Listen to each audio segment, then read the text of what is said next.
예, 이번 시간에 세액공제 관련되는 부분 정리하겠습니다. 교재 223페이지가 되겠습니다. 먼저 근로소득세액공제가 되겠습니다.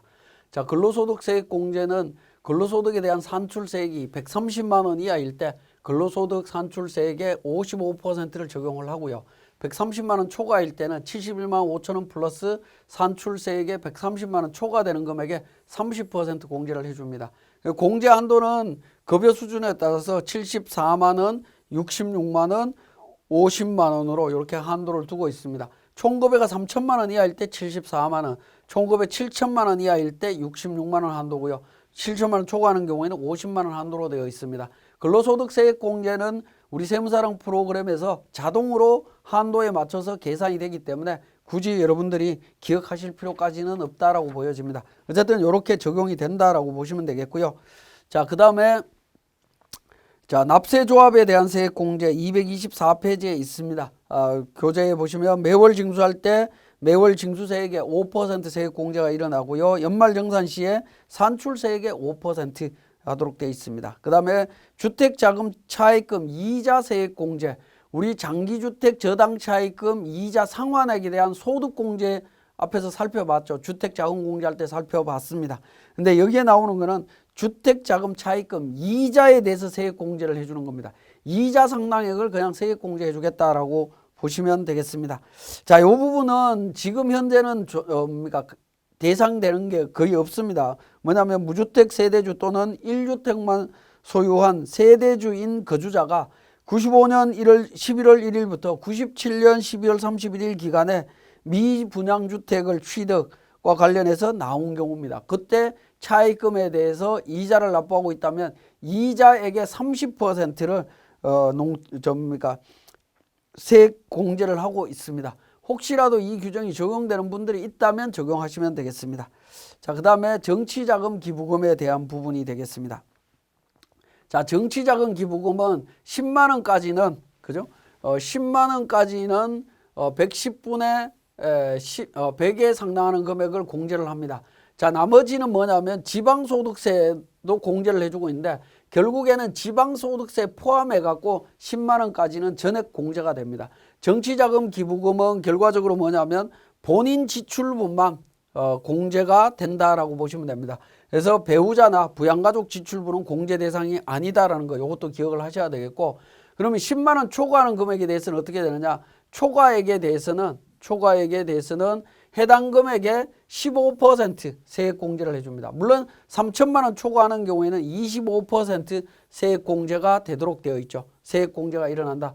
자, 요 내용은 뭐냐면 10만 원까지는 정치자금 기부금 세액 공제가 되는 거고 10만 원을 초과하는 금액에 대해서는 기부금 세액 공제와 동일한 방식으로 적용하겠다. 그런 의미로 이해를 하시면 되겠습니다.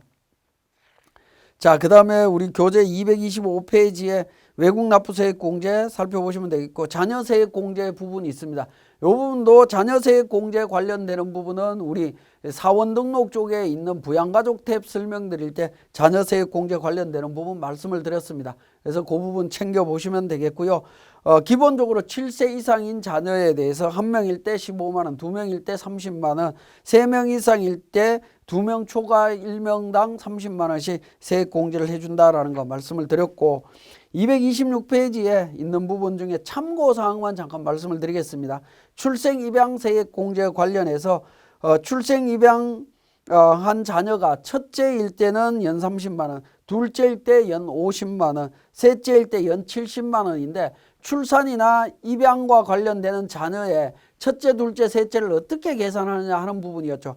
이 부분은 이제 논란이 조금 있었는데 우리 기본적으로 2019년도 예규로서 다 해결이 됐다라고 보시면 됩니다. 첫째, 둘째, 셋째는 우리 가족관계 등록부가 있죠. 그게 보면 부모님이 나오고 그다음 자녀가 나옵니다. 자녀가 나오는데 자녀가 사망한 자녀가 있든 없든 그거하고 상관없이 또 기본공제 대상자이든 아니든 상관없이 자녀 전체 순서로 따지시면 돼요. 첫 번째 장남이 있고 두 번째 장녀가 있고 세 번째 출산을 했거나 세 번째 입양을 했다라고 하면 이 세 번째 입양한 자녀는 셋째 자녀가 됩니다. 그러니까 셋째 자녀 기준으로 70만 원 이렇게 보시면 된다라는 겁니다. 그러니까 부모님 밑에 있는 모든 자녀의 순서대로 판단을 하시면 된다라고 보시면 됩니다. 입양 순서가 아니라 전체 자녀 순서로 판단한다. 그렇게 이해를 하시면 되겠습니다. 자, 연금계좌 세액공제 관련되는 부분이 되겠습니다. 자, 연금계좌 납입액에 대한 범위, 연금저축 납입액과 퇴직연금 납입액, DB형은 제외하도록 되어 있습니다. 그래서 DB형 제외하면 결과적으로 뭐가 남아있죠? DC형과 IRP 관련되는 부분이 되겠습니다. 자, 퇴직연금 납입액은 근로자, 원래 회사가 납입하는 거죠. 회사 납입분인데 회사 납입분은 적용을 하지 않습니다. 제외하는 거고요. 근로자 본인이 회사와 관련 없이 추가로 납입한 부분을 말합니다. 추가 납입했을 때 적용을 받을 수 있다. 그렇게 이해를 하시면 되겠습니다. 그 다음에 다음번에 개인종합자산관리계좌에 계약이 만료되고 해당 계좌의 잔액의 전부 또는 일부를 연금계좌로 납입한 경우에 그 납입한 금액을 말합니다. 요걸 이제 전환금액이라고 이야기를 합니다. 그 다음에 연금계좌 납입의제 금액입니다. 요건 뭐냐면 뒤에서 설명드리겠지만 연금계좌 관련되는 부분은 세액공제를 적용받을 수 있는 한도가 있습니다. 한도 초과로 인해서 한도가 넘어가서 공제를 못 받은 금액이 있을 수 있겠죠. 과거 연도에. 있던 부분을 올해 공제받을 수 있도록 신청을 한다라고 하면 그때 공제를 해주겠다라는 겁니다. 그래서 연금계좌 납입액은 총 4가지로 이렇게 이해를 하실 수가 있습니다. 그 내용이 226페이지와 227페이지에 내용이 있습니다. 자, 연금계좌와 관련해서 세액공제 및 한도 관련되는 부분이 되겠습니다. 자, 연금계좌와 관련해서는 올해 조금 달라진 부분입니다. 자, 세액공제 및 한도를 연령 기준으로 적용을 하고 있습니다. 50세 미만인 경우와 50세 이상인 경우를 구분해서 보고 있는데요. 자, 종합소득금액이나 근로소득만 있는 경우는 총급여 기준입니다. 종합소득금액 4천만 원 이하, 근로소득만 있는 경우에는 5,500만 원 이하일 때, 그 다음에 1억 원 이하, 1억 원 초과일 때로 이런 3단계로 구분을 하고 있습니다. 구분하고 있고요. 납입한도는 연금저축계좌 400만 원, 연금저축계좌와 퇴직연금계좌 합쳐서 최대 700만 원 기준으로 해서 700만 원 기준으로 해서 4천만 원 이하자는 15%를 세액공제를 합니다. 1억 원 이하인 경우에는 12% 적용을 합니다. 1억 초과 분들 같은 경우에 납입 한도는 줄어듭니다. 연금계좌는 300만 원, 연금저축계좌와 퇴직연금계좌 합쳐서 700만 원까지 기준으로 해서 12% 세액공제 받을 수 있도록 되어 있습니다. 요 50세 미만은 작년까지 적용했던 연금계좌 세액공제 한도 규정과 동일하다라고 보시면 되겠습니다. 다만 이제 ISA 계좌 만기 시에 연금계좌 추가 납입액, 즉 전환금을 추가 공제 받을 수가 있는데 전환금액의 10%와 300만 원 중에 작은 금액 기준으로 12%나 15%를 추가로 공제 받을 수 있다라고 보시면 되겠습니다. 자, 50세 이상일 때입니다. 자, 50세 이상인 경우에는 금융소득이 2천만 원 이하이고 50세 이상인 거주자에 대해서 적용을 받을 수가 있습니다. 자, 50세 이상은 노후자금도 대비해야 되는 측면도 있다 보니까 공제 혜택을 좀 더 많이 준다라고 보시면 되겠습니다. 자, 급여 수준에 대한 분류는 똑같습니다. 50세 미만하고 똑같은데 납입 한도는 연금저축계좌가 600만 원이고요. 연금저축계좌, 퇴직연금계좌가 900만 원입니다. 그러니까 결과적으로 뭐죠? 결과적으로는 200만 원이 늘었다라고 보시면 되겠죠. 200만 원이 증가했다. 한도를 증가시켰습니다. 200만 원 증가시켰고요. 공제율은 15%, 12% 똑같습니다. 근데 1억 원 초과되는 분들 같은 경우에는 300, 700 똑같이 적용을 합니다. 그래서 금융소득이 2천만 원 이하이면서 50세 이상인 경우 연봉이 1억 원 이하인 분들은 이 한도가 늘어났기 때문에 이 한도 범위 내에서 추가로 납입이 가능하신 분들은 올해 12월 31일까지 납입하시게 되면 최대치로 혜택을 볼 수 있다. 그렇게 이해를 하시면 되겠습니다. 마찬가지로 ISA 계좌 만기 시에 연금계좌에 추가로 납입하는 이 전환금이 있다라고 하면 추가 공제 가능합니다. 전환금액의 10%와 300만 원 중에 작은 금액 기준으로 해서 12%, 15% 적용받을 수 있습니다.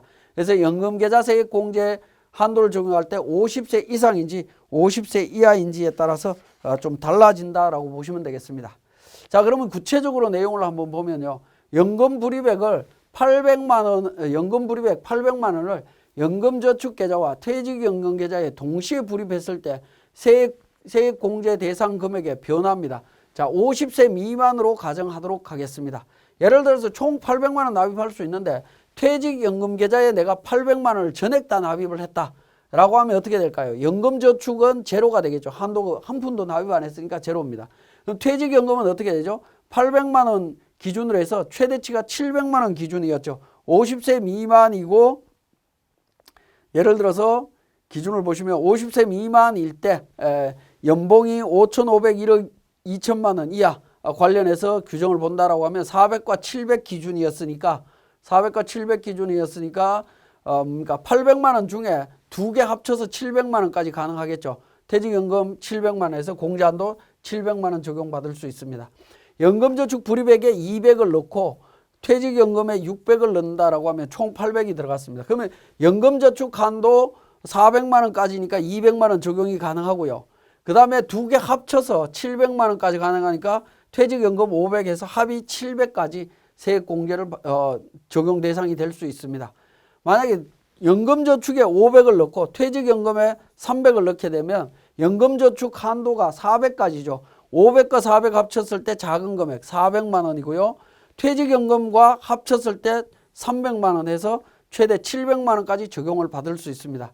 근데 여유자금이 800이 있는데 연금저축 불입액에다가 전액 다 800을 납입하게 되면 연금저축 400까지만 가능하고 퇴직연금 한 푼도 적용 안 했으니까 결과적으로는 400만 원 기준으로 세액공제를 적용받을 수밖에 없다라는 겁니다. 그러니까 결국에 뭐냐면 내가 연금계좌에 납입할 여유자금이 있다라고 하면 그 여유자금을 납입할 때 연금저축 불입액하고 퇴직연금 불입액을 서로 적절하게 안분해서 넣어야만이 최대치의 효과가 있다라는 겁니다. 최대치의 효과를 볼 수 있는 방법을 찾아서 정리를 하셔야 될 것 같습니다. 자, 그 내용이 229페이지에 표로서 내용이 요약이 되어 있습니다. 자, 그 다음에 주택월세 세액공제 관련되는 부분 정리하도록 하겠습니다. 교재는 230페이지가 되겠습니다. 다음 요건을 모두 충족하는 경우에 적용을 합니다. 자, 과세기간 종료일 현재죠. 그죠? 과세기간 종료일 현재 무주택 세대의 세대주입니다.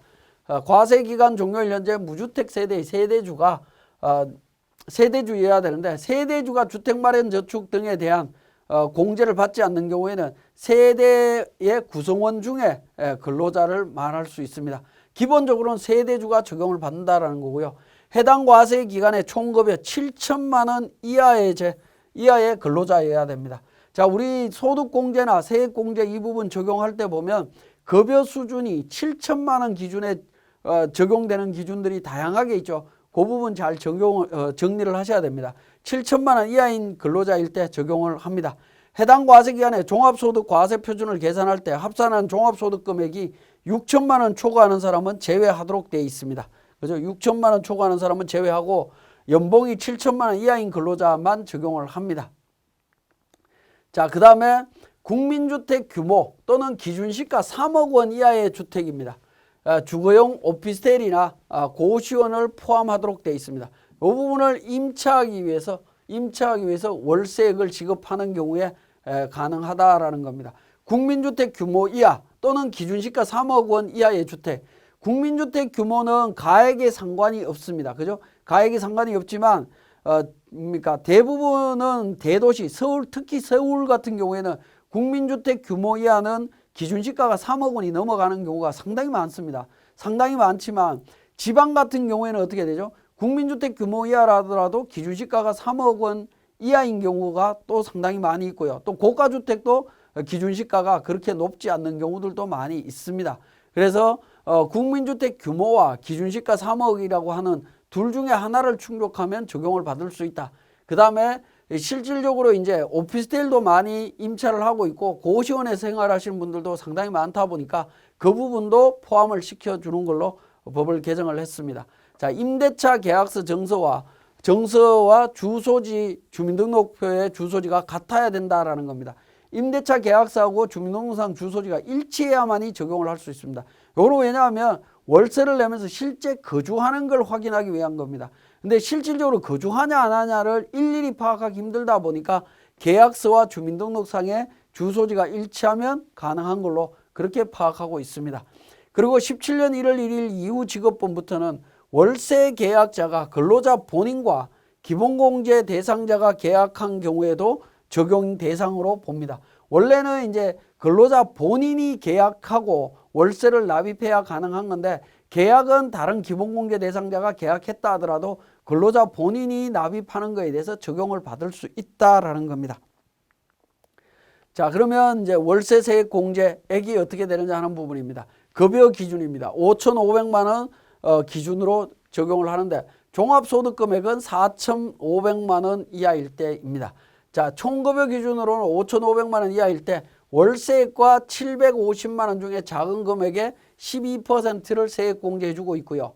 자, 7천만 원 이하까지는 월세액과 연간 월세액과 750만 원 중에 작은 금액의 10%를 세액 공제해 주고 있습니다.